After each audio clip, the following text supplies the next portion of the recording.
எதிர்பார்ப்புக்கு உள்ளான குட்கா விவகாரம் தொடர்பான வழக்கில் சென்னை உயர்நீதிமன்றம் அந்த வழக்கை சிபிஐக்கு மாற்றி உத்தரவு பிறப்பித்தது.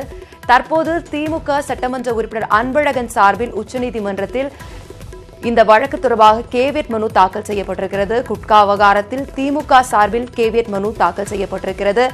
இந்த உட்கா வழக்கில் அரசு துறையை சார்ந்த பல உயர் அதிகாரிகள் இருக்கலாம் என்று அஞ்சப்பட்ட நிலையிலும் அதுபோல பிற மாநிலங்களுக்கு தொடர்பு இருக்கலாம் என்ற நிலையும் இருந்ததால் சிபிஐ விசாரணைக்கு உத்தரவிட்டு சென்னை உயர்நீதிமன்றம் தீர்ப்பு வழங்கியது. தற்போது எதிர்த்தரப்பினர் மேல்முறையீடு செய்தால் தங்கள் தரப்பு விளக்கத்தை கேட்க வேண்டும் என்ற தரப்பில் கேவியட் மனுவை திமுக சார்பில் உச்சநீதிமன்றத்தில் தற்போது தாக்கல் செய்யப்பட்டிருக்கிறது. இதை சட்டமன்ற உறுப்பினர் அன்பழகன் இந்த கேவியட் மனுவை உச்சநீதிமன்றத்தில் தாக்கல் செய்திருக்கிறார்.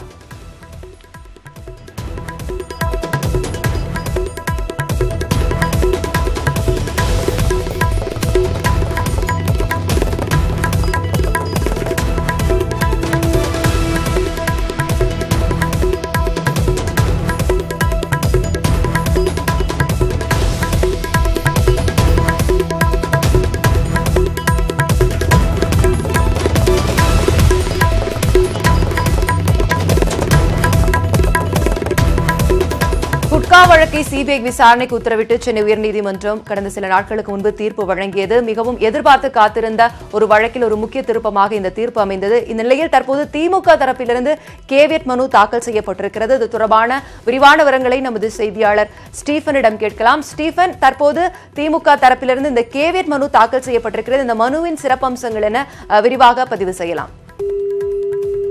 தமிழகத்தில் தடை செய்யப்பட்ட குட்கா பொருட்களை விற்பனை செய்ய டிஜிபி உள்ளிட்ட உயரதிகாரிகளுக்கு லஞ்சம் அளிக்கப்பட்டதாக புகார் எழுந்தது.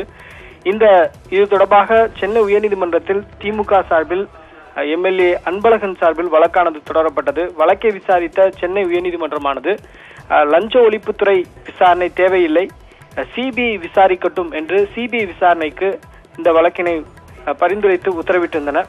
இதற்கிடையே எதிர்த்தரப்பினர் உச்சநீதிமன்றத்தில் மேல்முறையீடு செய்யக்கூடாது என்பதை வலியுறுத்தி உச்சநீதிமன்றத்தில் திமுக சார்பில் கேவியட் மனுவானது தற்போது தாக்கல் செய்யப்பட்டிருக்கிறது. இந்த கேவியட் மனுவில் எதிர்த்தரப்பினர் மேல்முறையீடு செய்தால் தங்கள் தரப்பு விளக்கத்தை கேட்க வேண்டும், கேட்காமல் எந்த உத்தரவையும் நீதிமன்றம் பிறப்பிக்க வேண்டாம் என்பதனை வலியுறுத்தி இந்த கேவியட் மனுவானது உச்சநீதிமன்றத்தில் தாக்கல் செய்யப்பட்டுள்ளது. ஆஷ்லி, ஸ்டீஃபன், தற்போது தமிழக தரப்பிலிருந்து இந்த மேல்முறையீடு செல்வதற்கான வாய்ப்புகள் இந்த வழக்கில் அதிகமாக காணப்படுகிறதா? இதற்காக தற்போது திமுக தரப்பில் இப்படி ஒரு கேவியட் மனுவை இவர்கள் இந்த வழக்கின் மீது தாக்கல் செய்திருக்கிறார்கள்.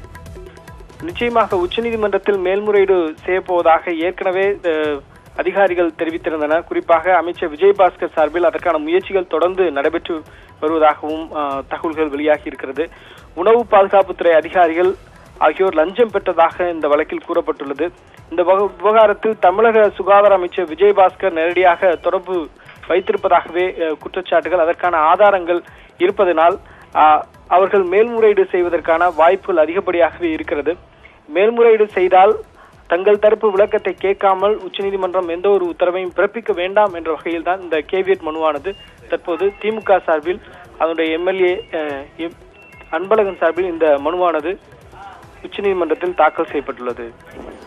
ஸ்டீஃபன், தற்போது தமிழக அரசு தரப்பிலிருந்து மேல்முறையீடு செய்யப்படுவதற்கான வாய்ப்புகள் இருக்கிற பட்சத்தில் தமிழகத்தை சார்ந்த உயர் அதிகாரிகள் அதுபோல தமிழக சுகாதாரத்துறை அமைச்சர் விஜயபாஸ்கர் உள்ளிட்டோர் பல முக்கியமான பிரதிநிதிகள் இந்த விவகாரத்தில் குற்றம் சாட்டப்பட்டிருக்கக்கூடிய நிலையில் உச்சநீதிமன்றத்திற்கு இந்த வழக்கு செல்லக்கூடிய போது மீண்டும் இது பிற மாநிலங்களும் இந்த வழக்கில் தொடர்பு இருக்கலாம் என்று கூறிதான் சிபிஐ விசாரணைக்கு உத்தரவிட்டார்கள். உச்சநீதிமன்றமும் அதே தீர்ப்பு வழங்குவதற்கான வாய்ப்புகள் இருக்கிறதா, அல்லது இந்த வழக்கில் மாற்று தீர்ப்புகள் வருவதற்கான வாய்ப்புகளும் இருக்கிறதா? ஸ்டீபன், இந்த வழக்கை பொறுத்தவரையில் குட்கா என்ற பொருளானது தடை செய்யப்பட்டிருக்கிறது. தமிழகத்தில் லஞ்ச ஒழிப்புத்துறையானது இந்த வழக்கினை விசாரித்து வந்தது. ஆளுங்கட்சி அமைச்சரே இதில் தொடர்பு வைத்திருப்பதால் இதனுடைய விசாரணை நியாயமாக நடைபெறுவதற்கு வாய்ப்பில்லை என்பதை முன்வைத்துதான் திமுக உள்ளிட்ட கட்சிகள் சார்பில் சிபிஐ விசாரணைக்கு உத்தரவிட வேண்டும் என்ற கோரிக்கையானது முன்வைக்கப்பட்டது. அதன் அடிப்படையில் தான் சென்னை உயர்நீதிமன்றமானது சிபிஐ விசாரணைக்காக உத்தரவிட்டிருந்தனர். இந்த நிலையில் உச்சநீதிமன்றத்தில் எதிர்த்தரப்பினர் மேல்முறையீடு செய்வதற்கான வாய்ப்புகள் உருவாகியுள்ளது என்பதால் திமுக முன்கூட்டியே ஒரு எச்சரிக்கையாக உச்சநீதிமன்றத்தில் இந்த கேவியட் மனுவை தாக்கல் செய்திருக்கிறது. அஷ்லி, நிச்சயமாக ஸ்டீஃபன், குட்கா வழக்கை சிபிஐ விசாரணைக்கு உத்தரவிட்டிருந்த நிலையில் திமுக சார்பில் கேவியட் மனு நீதிமன்றத்தில் தாக்கல் செய்யப்பட்டிருக்கிறது. திமுக சட்டமன்ற உறுப்பினர் அன்பழகன் இந்த மனுவை தாக்கல் செய்திருக்கிறார். இது தொடர்பான விரிவான விவரங்களை நமது செய்தியாளர் ஸ்டீபன் தர கேட்டோம். உங்களுடைய தகவலுக்கு நன்றி ஸ்டீபன்.